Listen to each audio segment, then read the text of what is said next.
thinking some thoughts today on perspective as it goes to our life in God, our one and only God and Savior, Jesus Christ,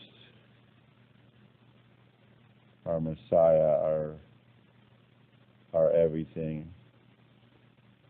And I had several ideas, several visuals, and it came to my mind in regards to perspective and the way we humans can look at things from a lens that has what are known as presuppositions. For instance, in the world, there is a presupposition that we know, quote unquote, we know that man came into being and has progressed to the point he is through evolution. So they start off from that standpoint. We know evolution is the process, so now let's apply that fact to every piece of evidence we find, as opposed to let's figure out how things work and how we got to where we are. Maybe it's evolution, I don't know, maybe there's a creator. Let's figure it out, let's seek, let's find. It's not a search for truth in that context. It becomes a search for confirmation of something one already believes. And unfortunately in religion, which is another form of worldliness, another form of carnal man imposing his thoughts on something, and in this case not on the physical realm, but man imposing his carnal thoughts and beliefs on God. And in religion, we, quote unquote again, we know, unquote, that God is a vengeful, angry God just waiting to punish you. So we look at the scriptures through that lens. And maybe even a lot of the scriptures were written, transcribed, translated through that lens, as opposed to the loving God who allows people to choose something other than him and get something that's very bad, something called hell, something called darkness, weeping and gnashing of teeth. But nevertheless, God gets no pleasure from that. It's not something he's hoping for. And the Bible does clearly indicate that. So I was just wanting to talk a minute about the perspective and how, forgive me those who use the lemons to lemonade process of thinking. I'm not trying to say I've come up with something brand new. I know it's just not invented a concept. I'm not inventing a concept right now. I just want to apply it to the reality that is God.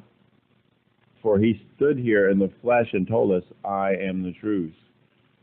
I am the way, the truth, and the life, the way to heaven, the truth about everything that is pertinent to that way and that life. And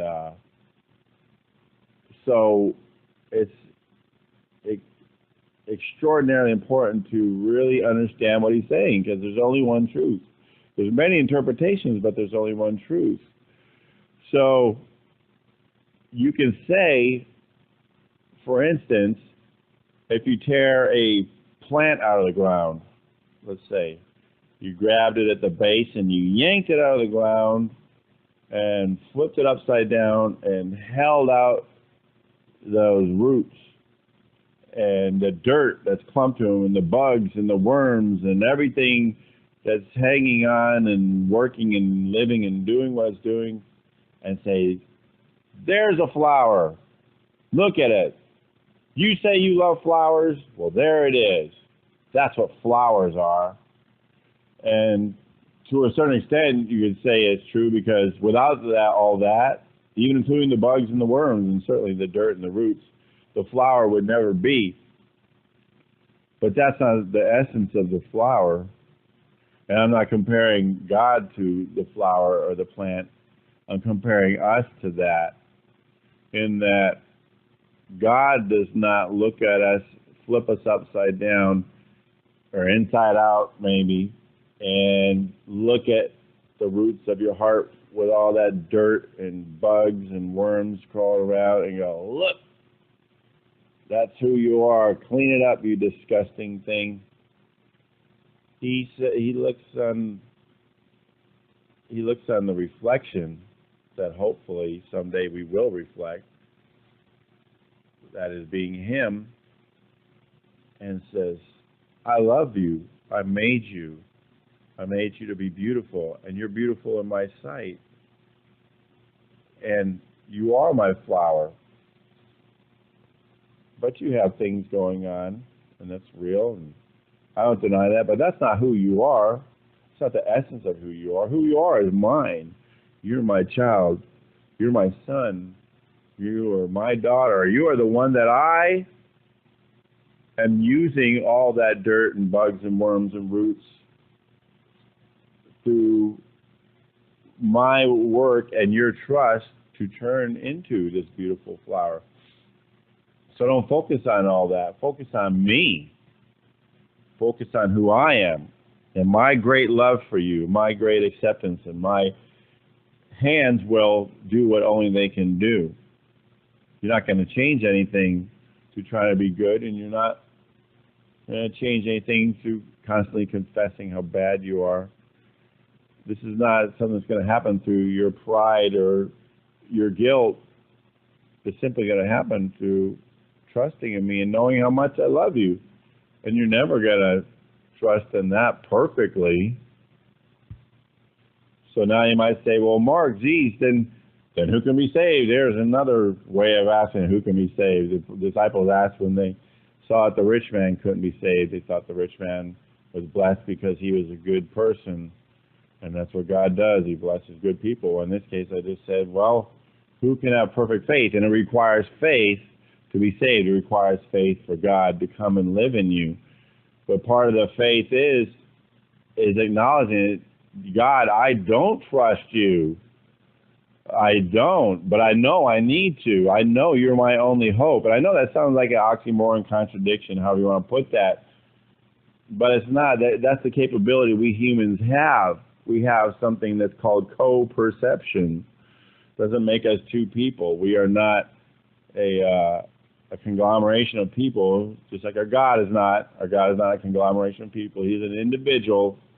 He has a right to be an individual, just like you and just like me, all those He made. And so I can co-perceive. I can consider two things at once.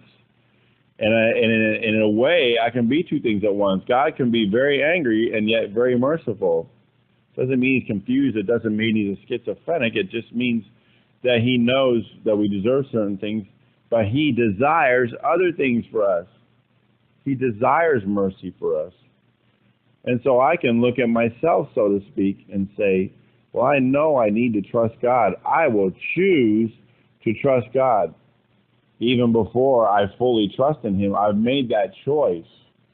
And that is the doorway that allows Him to come in and take all my dirt and roots and bugs and worms and start turning it into that flower or that squash or that melon or whatever it is I'm supposed to be, and do it alone. Apart from my decision, it is a work of God alone. That initial decision really is where it all happens, and me getting out of the way. But again, I'm not trying to say I'm all evil. I know we're born in sin, and as such, there's nothing good in me. But not from the standpoint of I am pure evil. It's just that I'm more like a canvas. Again, you got to consider. You got to re-look at things and consider what type of presupposition have you been putting on the Scriptures all your life. He says there's none good, no, not one. He's not saying that you are just filled with evil. It's just that we make decisions. We make decisions, and we have certain tendencies. We do, because of our flesh. But those decisions are who we are from a standpoint of, the one who chose God they're just a good person. The one who didn't choose God is just a bad person. No, there are two people that decide to make two different choices and let God identify them for who they are. I either believe and trust in the fact that I am a child of God, or I don't. And that can be a lot of other things. I can be a child of Satan, child of the world, my own self-made man, whatever I decide to be. And all those other things besides the child of God are temporary. They will come and they will go. I will come and I will go. But I will have my eternal life only in Him, when my identity is in Him, when I trust in Him. He takes care of the details. I simply trust that He'll make a good decision. I don't know when I was quote-unquote saved. Maybe I'm not saved yet. I like to think I am. I really do believe that I am saved. The thing is, though, is I have to trust that He'll make a right decision in it no matter what. Same thing with my loved ones. Same thing with everyone else in the world. Not to the end that I don't have to tell anyone about Him. I love to tell people about Him, because I know now more than I ever have in my life that my God loves me, that He loves this clump of dirt and roots and weeds, worms and bugs, and it's not in spite of me, and it's not because He thinks those things are beautiful. It's because He made me, and He made you too.